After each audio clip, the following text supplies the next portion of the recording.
Our today's topic is King Lear by Shakespeare. So today we are going to discuss about King Lear's summary. King Lear's summary, they are both English and Hindi, so I'm going to explain it into Hindi because most of the people want this Hindi translation.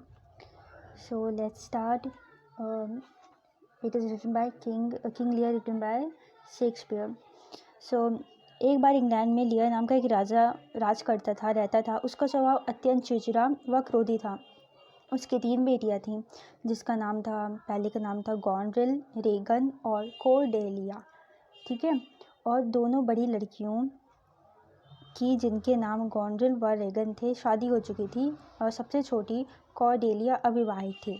ठीक है। उसकी 3 बेटियां थी King Lear के, जो कि England में राज करता था, और उसकी 3 बेटियां थी जिसमें दोनों बड़ी लड़कियों की शादी हो चुकी थी, गॉनरिल और रेगन की, और सबसे छोटी बेटी थी कोर्डेलिया, जो कि अविवाहित थी, अनमैरिड थी। लियर बहुत बूढ़ा हो चुका था। यहाँ हम किंग लियर को लियर कह के एड्रेस करेंगे। तो वो बहुत बूढ़ा हो चुका था, इसलिए उसने अपने राज्य को बेटियों के मध्य विभाजित करने का डिसीजन लिया। उसने कौंसिल की में एक बैठक बुलवाई और उसने निश्चय किया कि वो सारे मेंबर्स के समक्ष अपना पक्ष रखेगा, और राज्य का नक्शा मंगवाया उसने, और विभिन्न भागों को बेटियों के मध्य बांटने की तैयारी आरंभ कर दी। राज्य के विभिन्न भागों को बेटियों के मध्य डिवाइड करने की उसने तैयारी कर दी। अपने राज्य का सबसे उपजाऊ हरा भरा वो जो भाग था, वो अपनी सबसे छोटी बेटी कोर्डेलिया को देना चाहता था, क्योंकि वो सबसे छोटी थी और वो उससे सबसे ज़्यादा अधिक प्यार भी करता था, तथा अपने शेष जीवन को उसी के साथ व्यतीत करना चाहता था। अपनी इच्छा से प्रोत्साहित होकर उसने बेटियों को कौंसिल की बैठक में बुलवाया तथा उनके समक्ष प्रश्न रखा कि कौन सी बेटी अपने पिता को सबसे अधिक प्यार करती है। जो सबसे अधिक प्यार करती है उसी को वह राज्य का अत्यंत हरा भरा उपजाऊ भाग देगा। गॉनरिल, जो सबसे बड़ी बेटी थी, उसने कहा लालच में आकर कि उसने बहुत ही बढ़ा चढ़ा के बोला और बहुत ही फेक होके बोला लालच में आकर कि वो अपने पिता को बहुत प्यार करती है, और उसने कहा कि वो अपने पिता को ज़िंदगी से ज़्यादा प्यार करती है तथा इतना अधिक प्यार करती है कि वो उनका प्यार वो डिस्क्राइब नहीं कर सकती वर्ड्स में। रेगन ने भी यही उत्तर दिया, जो कि सेकंड डॉटर थी, वो भी मैरिड थी और बड़ी वाली भी मैरिड थी। तो उसने भी सेम उत्तर दिया कि वो भी अपने पिता से बहुत ज़्यादा प्यार करती है और पिता के प्रति प्यार रखती है। उसने यह भी कहा कि इंद्रियों को सुख पहुंचाने वाले सभी साधन उसके सामने तुच्छ हैं, उसके पिता के प्यार के सामने।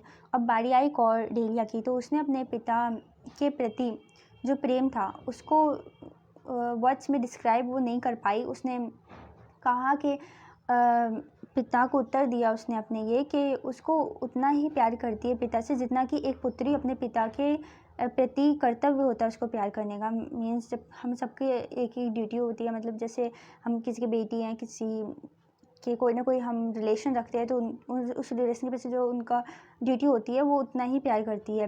तो राजा लियर जो था, किंग लियर, उसने क्या कहा, कोर्डेलिया का उत्तर पाकर अत्यंत वो थोड़ा गुस्से पे आ गया कि कैसे इसने जवाब दे दिया। इसने मतलब उसको सेटिस्फाइड नहीं किया उसने अपने आंसर से कि उतना प्यार करती है, जबकि उसने कोई फेक नहीं किया, जब जितनी वो ऑनेस्ट थी उसने वही आंसर किया।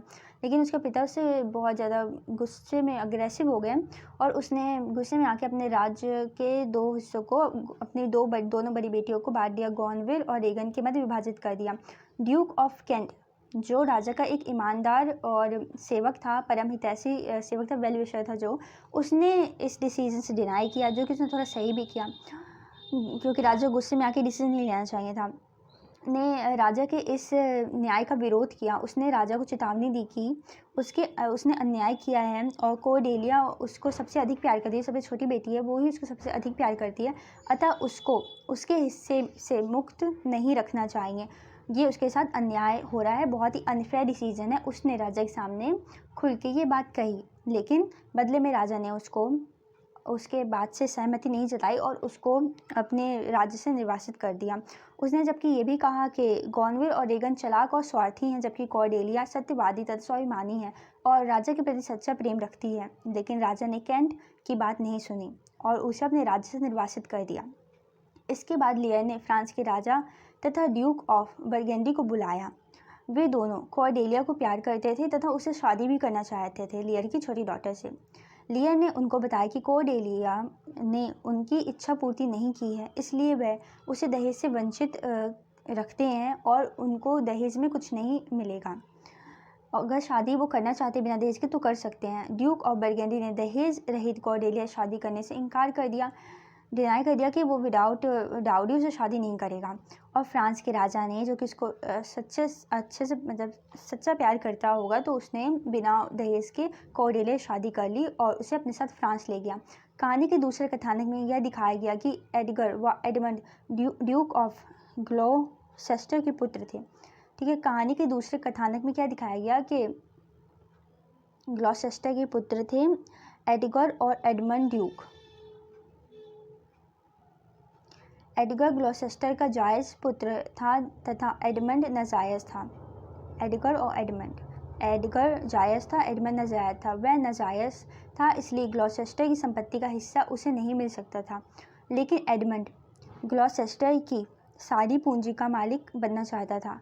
इसी उद्देश्य की पूर्ति के लिए उसने क्या किया, उसने एडगर के विरुद्ध एक षड्यंत्र रचा।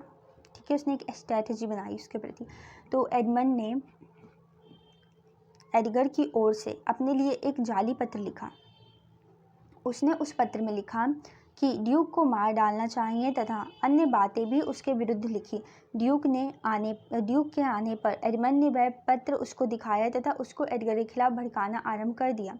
वह अपने उद्देश्य में सफल रहा तथा ड्यूक ने एडगर को सज़ा देने का निश्चय किया। इसके बाद एडमंड एडगर से मिलता है तो वह उससे कहता है कि उसका पिता उससे बहुत नाराज़ है और तुम्हें कड़ी सज़ा देने का निश्चय किया है, इसलिए उसे सदैव सशस्त्र तैयार रहना चाहिए।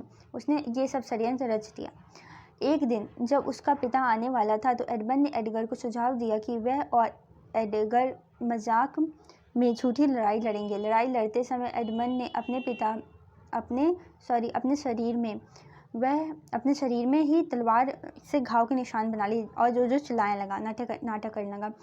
तो उसकी आवाज़ सुनकर उसका पिता ग्लौसेस्टर व उसके नौकर वहां आए। एडगर भाग गया था। उसने अपने घाव अपने पिता को दिखाए और कहा कि उसने एडगर से पिता के विरुद्ध कार्रवाई न करने को कहा था, पर इस पर एडगर ने लड़ाई शुरू कर दी तथा उसको घायल कर दिया। यह सुनकर ड्यूक ऑफ ग्लौसेस्टर बहुत क्रुद्ध हुआ तथा एडगर पर कानून के खिलाफ कार्य करने का आरोप लगाया।